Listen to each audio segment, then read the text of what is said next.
Hello, welcome back. This is Tanker, and today you will know more about the behind the scenes process of building a clan. I'm going to share some ideologies that will help you build lasting connections. None of these ideas are new. I'm just forwarding ideologies shared by Sinek. He's an author, a speaker, who has helped me understand why some groups last and others don't. First question when it comes to building a clan is how big it should be. So what makes the clan? Answer to that is not one person, and it may be two, but minimum of 7 to 9 players whose beliefs are in order and the vision is shared throughout of its ranks. Why 7 to 9 players? Now here, the group size dictates how closely knit it is and how stable it will be. Example would be a marriage.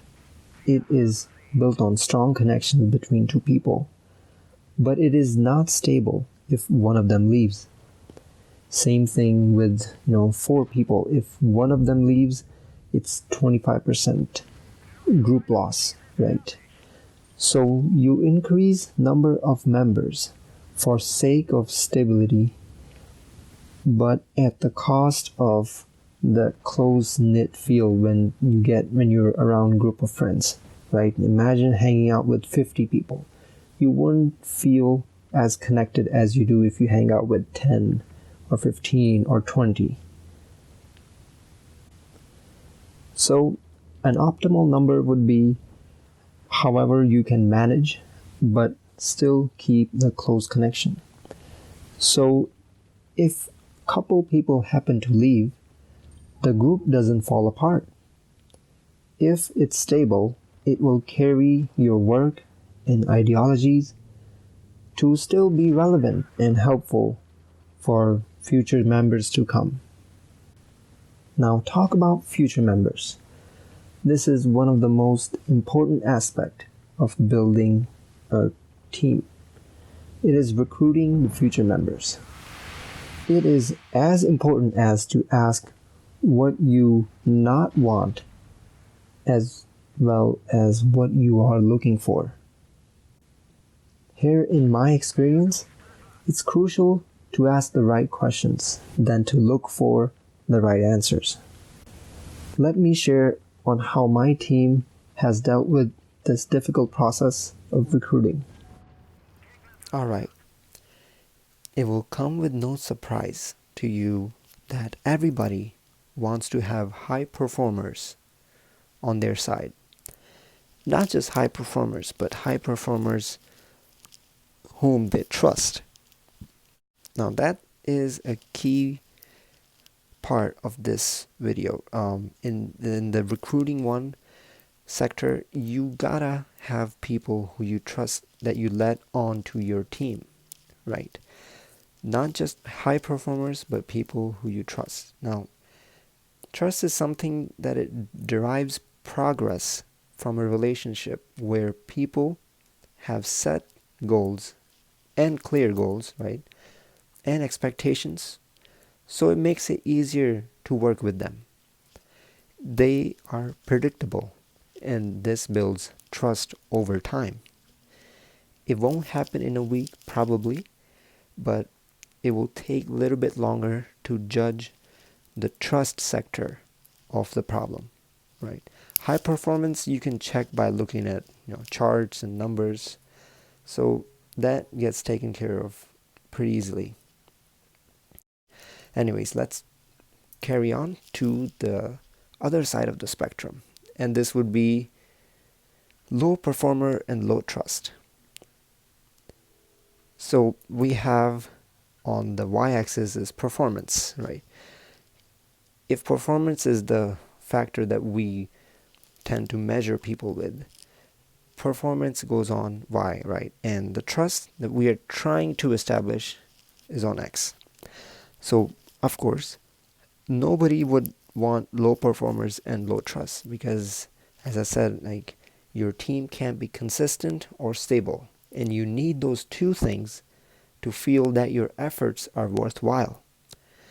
So you, of course, go for, high performers up in here. But the problem when you go for high performers with low trust is that they become somewhat of a toxic team member.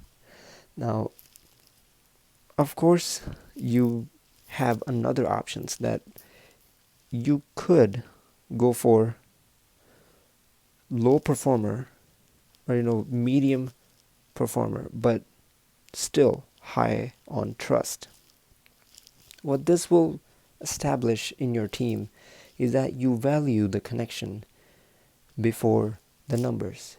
Not that you ignore the numbers, but you develop on them, because as anything else on the stat sheet, it can be changed with efforts, of course. But over in this sector, you will find, low inputs of effort.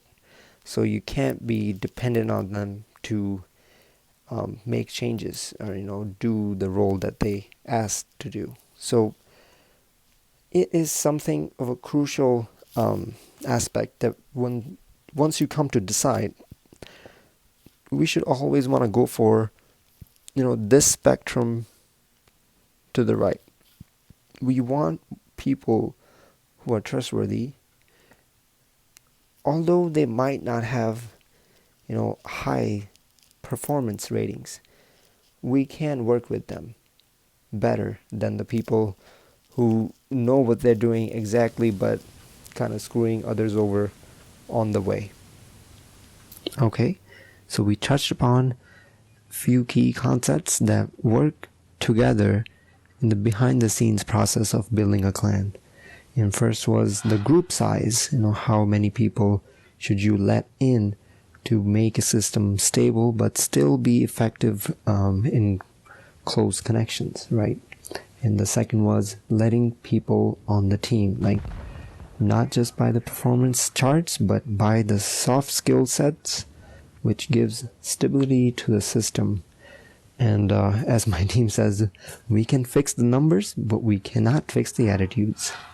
And the third thing is the courage to lead, right? Seeking cooperation and encouraging each other to become a stakeholder, not just a bystander on team. Now, everybody likes to contribute to something, and these are the few ideologies I have learned, have picked up from the guys around me in Agoge, especially in SRT, right? And I'm lucky to be around people who have vast experiences in building teams and interested to read what viewers of this video will have to add.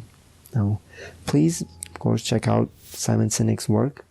Everything I said here is inspired by his work, his speeches on YouTube, and generally, to end, I would say, we are lucky indeed to be among those who look out for us.